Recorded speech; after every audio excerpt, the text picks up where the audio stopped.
in English and things come out in English. Okay. So it was a matter of how do I put that in Tagalog. That was my concern. But otherwise, hindi, ganun lang ako. Sorry. Hindi. Discipline ko po yun minsan.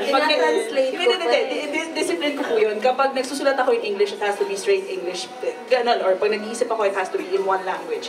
Pero yung part ko na yun, natuwa akong isulat. And nung nandun po kami sa set, nandun po si Miss Dot at si Sir Richard, na-excite kami na, uy, pumayag yung mga artista namin na gawin to. Parang, kasi sensitive yung eksena. So the fact na pumayag sila and dineliver nila that way. Actually, nung pinapanood ko yun, sabi ko kay Direk, may trailer na tayo. Alam mo pang trailer. Oo, tapos sabi ko, Direk, hindi ako makahinga. Kasi hindi ko alam eh. Hindi ko alam kung paano gagawin. Na parang sabi ko, Direk, hindi ako makahinga. Tapos nung ginawa na nila, nararamdaman ko yung galit, nararamdaman ko yung iyak. So, nakaganyan kami habang nanunood. Tapos parang pagka-cut nila, parang wala lang, ang happy-happy lang. parang hindi nila inakot. Parang kami, masaya siyang panoorin. It's not so much hard or difficult. It's more, you challenge yourself every time. How would you tell your story differently? How would you write your lines differently? I guess that was the challenge for me.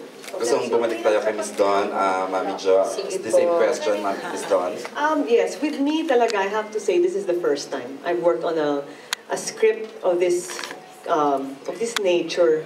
Kasi the last time na gumawa ko actively, I was doing movies, was many years ago. Iba yung style ng pag-atake, ng pagsulat ng storya, kung paano binibigkas ang mga linya. Iba eh. And ngayon, with this film, I had to adjust to it because ako rin kasi as an actor, like, lalo na mostly teleserye yung ginagawa ko eh. I hate mixing English with Tagalog. Sumasakit sa tenga eh. Okay. Pag Tagalog, gusto ko straight ang sentences ko in Tagalog. Pag English diretso. I don't like speaking in Taglish. No? And that's why when I read the script, prior to the second, third draft, I had to translate it in French. Wow, sabi. French. Hey, bongga. Para ma-feel ko talaga. Oo na. Sana bumili ko kami ng French translation copy. Gawa na. Nagpasample nga ng isang French center. Mamaya na, pagod pa ako. Wow! Okay. Bey, ikaw, na-answer na ni Bey, hindi pa no? Was it difficult delivering those powerful, medyo brave? Hindi, exciting siya para sa akin. Kasi, pagka nag-deliver ka ng isang linya, para lang sa opinion ko, pagka meron kang nabasa or may kailangan ka i-deliver na lines na sinasabi mo sa totoong buhay, nag-follow yung nararamdaman mo, di ba? Ang hirap mag-deliver ng lines na hindi mo talaga sinasabi sa totoong buhay. Nasabi mo na pala itong mga linya nito? You? Oh no! Ibang-iba ka? Actually, Ay, grabe, you have no idea. Lately ba nasabi mo to? Charing lang, joke eh.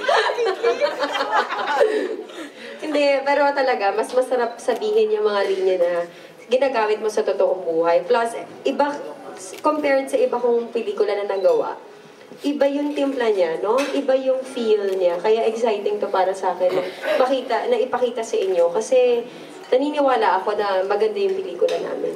So na it's something that I would watch kahit na hindi ako kasama. So the Mistress, wala kang ganito?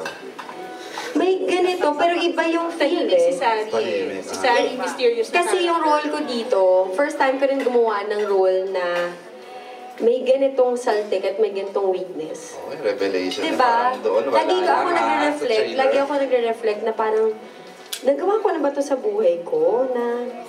Nagmakaawa na ba ako para magstay lang yung lalaki sa buhay ko? Naggaganto na ba akong eksena sa buhay ko?